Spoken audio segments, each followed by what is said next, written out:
প্রিয় দর্শক বন্ধুরা, আপনারা দেখছেন সবুজের বন্ধু ইউটিউব চ্যানেল। আমি দেবজিৎ আপনাদের সামনে আজকে নিয়ে এলাম জাপানের একটা আমের ব্যাপার নিয়ে। এই আমটা দেখতে পাচ্ছেন, এটা হচ্ছে জাপানের মিয়াজাকি আম, ম্যাঙ্গো।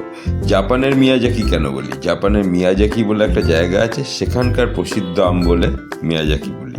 তো এটা জাপানিরা সূর্য ডিম বলে ডাকে। এই আমটা প্রথম দিকে আমাদের দেশে বা অন্য দেশে প্রচুর দামে বিক্রি হতো, শুনেছি 1 লাখ, 1.5 লাখ, 2 লাখ, 3 লাখ টাকা পর্যন্ত বিক্রি হতো। তো এখন এটা অ্যাভেলেবেল, এটা এখন এত দামে বিক্রি হয় না। তো আমার এই 1 বছরের গাছটায় দেখুন কত সুন্দর মুকুল এসছে, কত ধরবে ফল। তা এরমভাবে সকলেরই ছাদ বাগানে আছে এরম। আর যেসব বন্ধুদের নেই তাদেরকে বলবো একটা মিয়াজাকি আম আপনাদের বাগান বা ছাদ বাগানে রাখবেন। খুবই একটা সুন্দর দেখতে আম, মিষ্টি আম, খুব সুন্দর খেতে। তো আমার এই ভিডিওগুলো যারা দেখেন তাদের যদি ভালো লাগে একটা ভিডিওয়ে লাইক দেবেন এবং আমার চ্যানেলটা সাবস্ক্রাইব করে আমার পাশে থাকবেন। ধন্যবাদ। প্রত্যেকে ভালো থাকবেন, সুস্থ থাকবেন, এই কামনা করি।